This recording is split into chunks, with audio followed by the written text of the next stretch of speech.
You're living your life. You go through the day, talk to people, make decisions, come home. And somewhere in between all of it, you stop. And you notice something. This doesn't feel like mine. Not in a dramatic way. Not a crisis. Just a quiet, uncomfortable sense that you're watching yourself from a distance. Like you're an actor who forgot they were playing a role.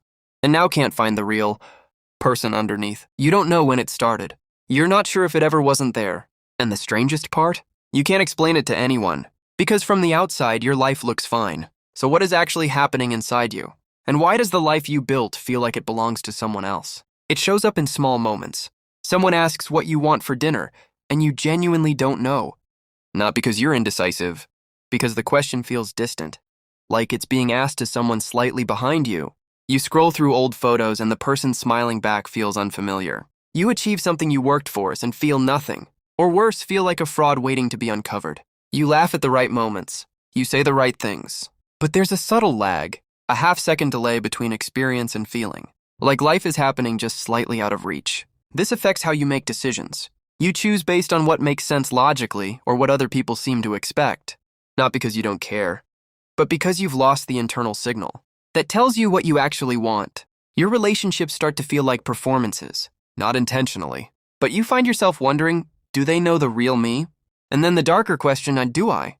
Psychologists call this state depersonalization, a dissociation from your own sense of self. It exists on a spectrum, and for many people it isn't dramatic or clinical. It's subtle, chronic, and usually invisible to everyone around them. Here's the first thing you need to understand. You are not broken. You are not losing your mind. And this is not who you permanently are. What you're experiencing is an adaptation. At some point, possibly very early in your life, it became unsafe, inconvenient, or simply unnecessary to stay fully connected to yourself. Maybe you learned that your feelings caused problems.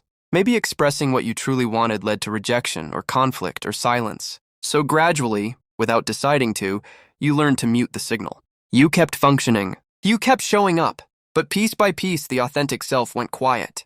And now you're left with a life that works on paper and a self that feels like a stranger in it. This isn't weakness. This was intelligence. Your psyche protected you. The problem is, but the protection never got switched off. Here's what's happening in the brain. Your sense of self is not a fixed thing. It's constructed moment to moment by the integration of several systems. Your body's signals, your emotional responses, your memories, and your conscious awareness.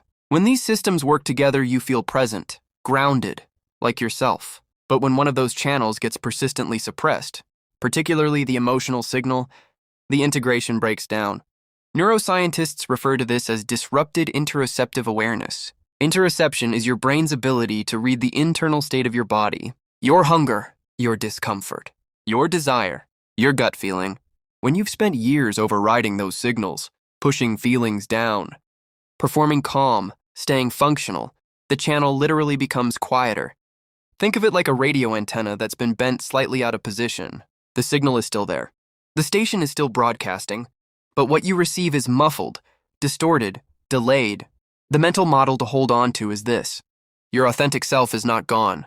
It has been systematically tuned out by years of learned suppression, which means the path back is not about finding a new self. It's about gradually restoring the connection to the one that never left.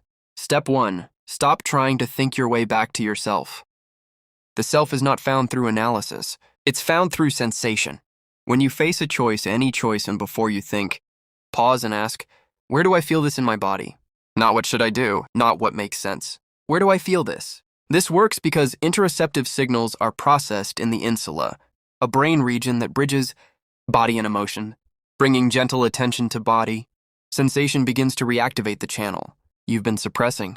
In daily life, when someone asks what you want, resist the urge to immediately defer. Sit with the question for 5 seconds. Notice any physical sensation, tension, pull, ease.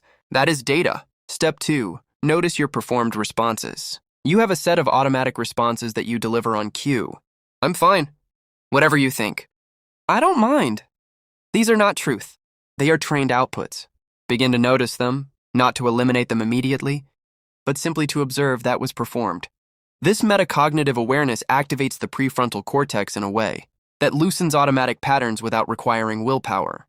In daily life, after a conversation, ask yourself, did I say what I actually thought or what felt safest?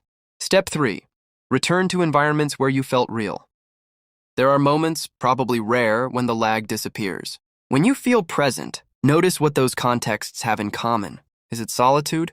A specific person? A creative act, movement? These are not escapes. They are windows back to your authentic nervous system state. The goal is to spend more deliberate time in those environments, not as comfort, but as recalibration. Step 4. Practice low-stakes preference expression. The self is rebuilt through small, consistent acts of preference. Start with genuinely low-stakes choices. What music do you want right now? What do you actually want to eat? What would you do with the next hour if no one was watching? These feel trivial. They are not. Each small act of genuine preference is a signal sent back through the suppressed channel.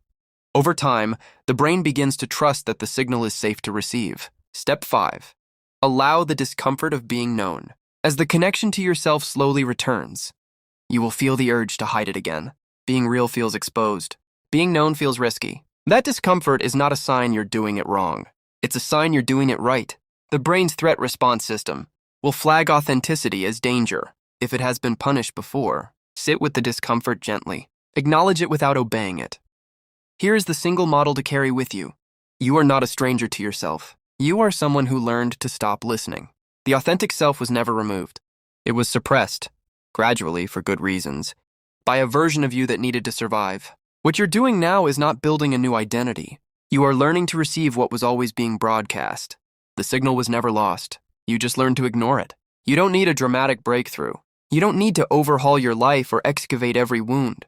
You just need to start listening again. One honest answer, one noticed sensation, one moment where you don't perform.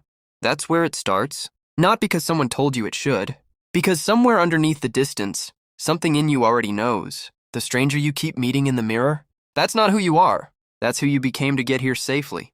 And now, slowly, quietly, you can begin to come back.